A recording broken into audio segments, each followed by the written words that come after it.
Hello, here we are again at Together at GRCC.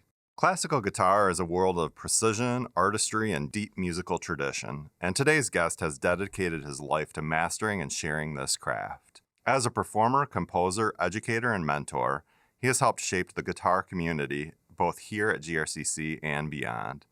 He leads the Guitar Studies program, directs multiple ensembles and competitions, and brings world-class musicians to campus through the GRCC International Guitar Series. With a career that spans performing, composing, and teaching, this guest is truly immersed in the art of the guitar. Please welcome Jonathan Marshall.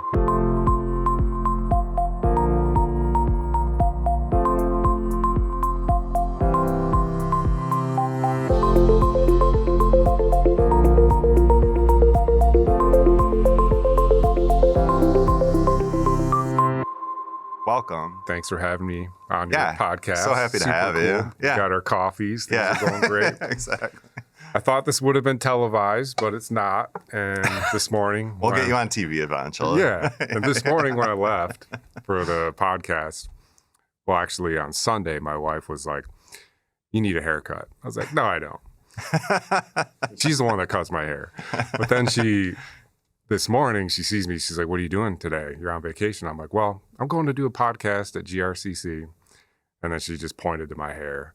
She's going to be televised, right? But we're not, so this is cool. That's perfect. Yeah. So I've dabbled a little bit in classical guitar. I took a couple lessons from you. What really led you to go into classical guitar as a field? Well, I'm glad you asked that question. I grew up studying piano from a young age, which was a really nice thing to have. And then I know my brother, Ben, he actually played classical guitar. We had a classical guitar instructor in Battle Creek, Michigan. His name was George Yateman. He was actually called the Star of Baltimore in the 1920s and 30s. He was like a jazz guitar instructor. Okay. And then he kind of later switched to classical guitar. And I kind of noticed, hey, my brother looks really cool when he's playing the guitar. And he kind of inspired me to do that. So that's what I did. That's great. I started taking classical guitar lessons from George Yateman. At that time, he was, I think, in his 80s. We were just really fortunate to have a teacher so close to us. He was only like 10, 15 minutes away. But he was a great mentor. He would always tell me stories, on what he did during the whole jazz era, which was pretty entertaining. And he was really serious. He was like, John, you can't drink, you can't smoke, you can't do anything. You got to go home, practice guitar 2 hours a day, take a break in between and have a Coke. So that's what I did. I'd practice an hour, then I'd go downtown, get a Coke, come back, practice another hour. So him and my brother were kind of the first inspirations for studying guitar. Okay, great. Yeah, and then you went here, correct? Yeah. Yeah, and then, I had Brian Morris as a teacher when I went here, and did he become kind of a mentor to you? Oh, absolutely. Well? Yeah. He still is, actually. Okay. We kind of switched jobs, but so when I came to GRCC in 2000, I actually wanted to go into psychology, but I had this background in classical guitar, and then I heard that I could study some classical guitar here. So I took a class with Brian Morris. And then he asked me to be in the GRCC Guitar Ensemble. And then after that, it was kind of history. I switched to a music major. And then I left here in 2003 to go to Grand Valley. And then 2000... Did they have a classical guitar program there, or was it? Oh, yeah. Okay. Yeah, at that time, classical guitar was getting a lot of popularity, and everything's cyclical, and that's kind of what I'm trying to do right now is grow the love for the instrument, and because I think it's very meaningful. So you've studied under some incredible musicians and renowned guitarists. How have these experiences shaped your playing and teaching? So my biggest mentors have been George Yateman, and then Brian Morris. And then when I went to grad school at the University of Cincinnati, I studied under Professor Claire Callahan, and she was just an amazing mentor. I'll tell you a little story. Let's hear That's it. okay. Oh, yeah, absolutely. That's what we're here for.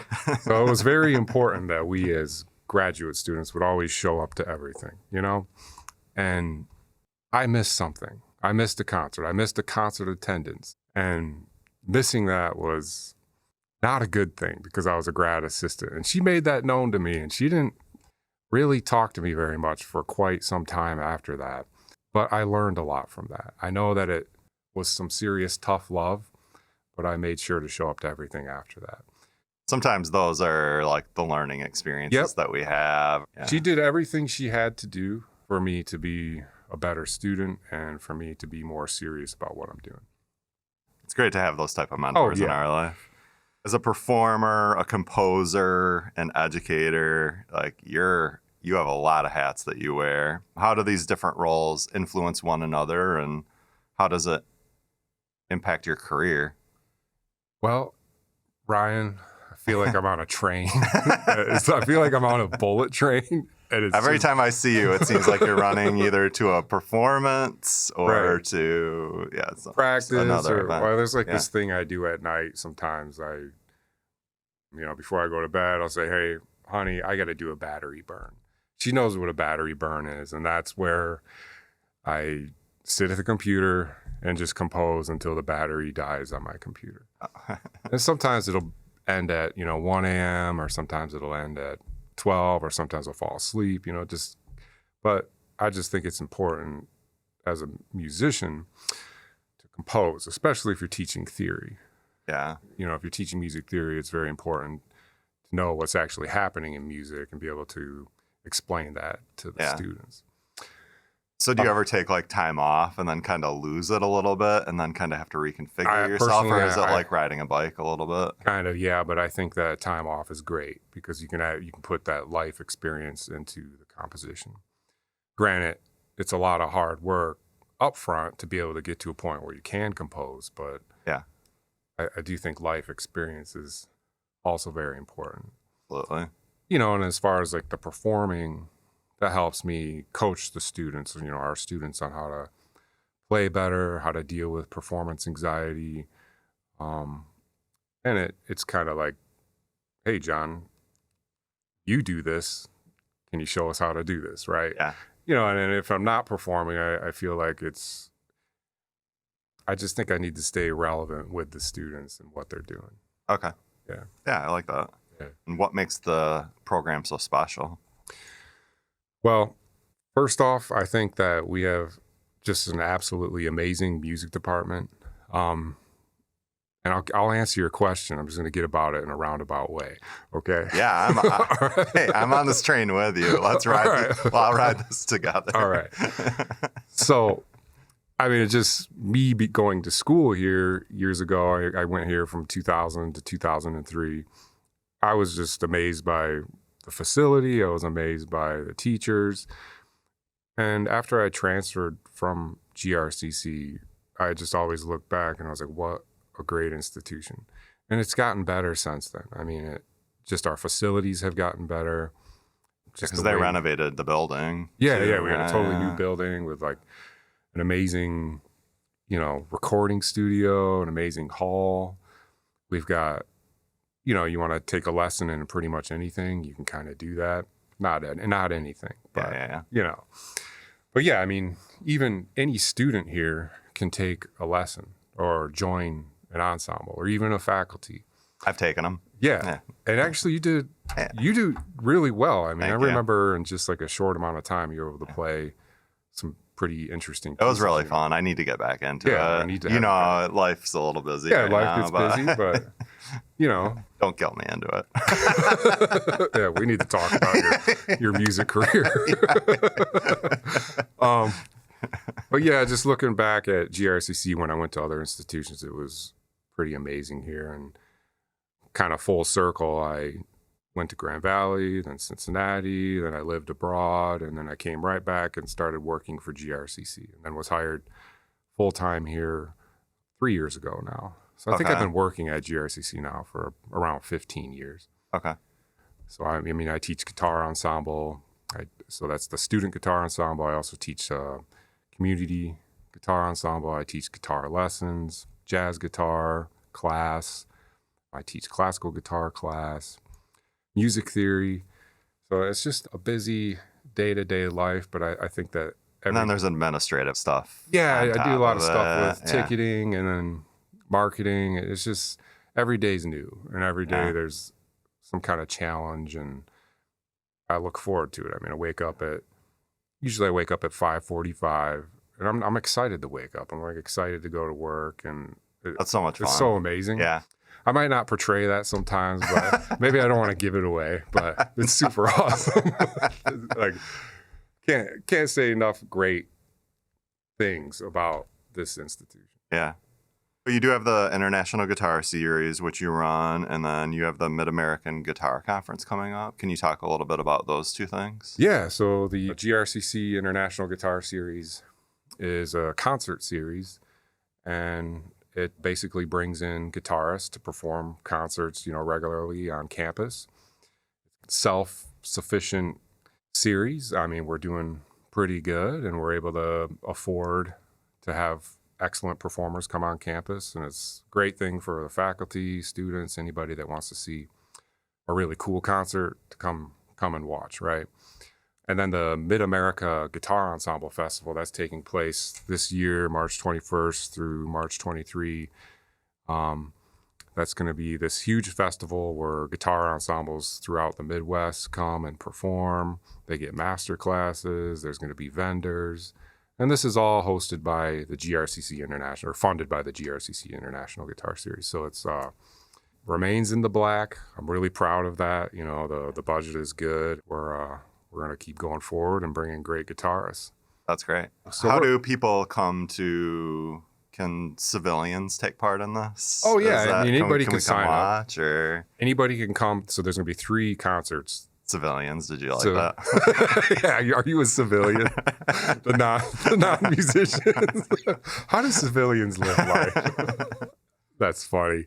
So you also do the GRCC Community Guitar Ensemble. Yeah. And so this is a group you work with closely to develop different pieces and then play in the public. Is that what? Yeah, so the Community Guitar Ensemble actually this year moved to a class. Okay. So we call it the Community Guitar Ensemble. It's a night class that meets on Tuesdays at 6 p.m. And that's just a chance for members of the community to join and take part and learn guitar and play in some concerts. That's great.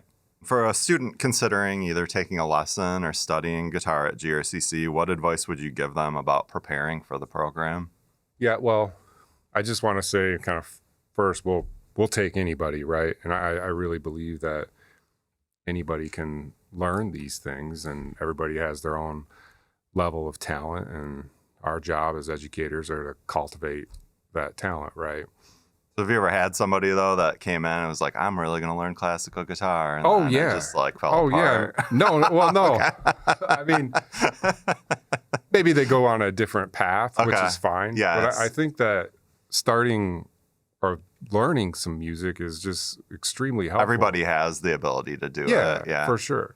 I've always come across people too that say I'm not an artist or I'm not a musician, but it's because they've never spent time trying to hone the skill. They never dabbled in the arts. Yeah. Do you feel like that's people kind of pigeonhole themselves? Yeah, I mean, I guess that's where I was going to go here, is that I think with anything as a student, our students come in, right? And I mean, this is any student. There's always this level of fear or self-doubt, right? Mm-hmm. And I think as educators here, we try to get the students to move beyond certain fears and self-doubt. And for example, we take a really somewhat complicated guitar ensemble piece that I play with the student guitar ensemble. They might view that as just this huge mountain. How are we going to accomplish this? But then in the end, they do. They break down the mountain and they're able to perform the piece. And they look back and they're like, wow, okay. The fear was pointless. The self-doubt was pointless. Yeah. I can do this. And that carries over in anything they do for the rest of their life. Yeah. Yeah, absolutely. Such a great, opportunity for someone who may not have had, who might have self-doubt to find that thing that they're really passionate about. Right. Yeah. Right, but that goes with any subject here, right? Yeah. It's just we teach our students to do, and I think that's just fascinating. It's such a purpose. I came here, I didn't really have a purpose. I didn't focus in high school, but then I came here and I really worked hard and I got performance scholarship here, and I was able to get scholarships when I transferred, and it was kind of overcoming that self-doubt and being able to do something. Yeah, absolutely. Yeah. So looking ahead, how do you see the world of classical guitar evolving, and how is GRCC helping to shape we've already talked a little bit about, but shape the next generation of musicians? Well, I do want to say, I mean, we have 2 guitar ensembles, all types of guitar classes. We have 5 guitar faculty right now. I mean, it's really thriving, and I'm doing the best I can as, one person to try to build, guitar at GRCC, which it's difficult at times because I got to grade papers and things like that. Yeah. So I think that it is gaining popularity. I mean, it's just amazing how many people are like playing classical guitar that you would never think. And personally, I mean, who wouldn't want to play guitar? I mean, it's fun, I mean, it is fun. You did it. Yeah. I do it. We're going to get Connor over there to maybe take some guitar Connor lessons. He's a guitarist. Oh, okay. Yeah. Well, he's more electric, though. That's cool, though. Yeah. Connor's our producer, by the way. Yeah. Hi, Connor. So, I mean, I guess when you first hear classical guitar, you hear like a really good person play classical guitar or a good performer, you're like, wow, that's just pretty. I mean, that's beautiful, the tone, everything about it. And classical guitarists, they use nails and the strings are nylon. So when you play, the fingers of your right hand on the nylon strings, they offer this unique tone if you do it well. Yeah. Yeah. Well, thank you for coming to Together at GRCC. We are going to head over to the music department and hear the ensemble play. They're going to play a piece that I wrote, so we don't have to worry about any copyright issues. Perfect. But thanks for having me. Yeah. This has been so fun. Thank you for coming in. Together, we got this.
going to end the podcast with a little piece I wrote called Rainforest Nocturne. This is from a collection of pieces I wrote for students called 13 Moments.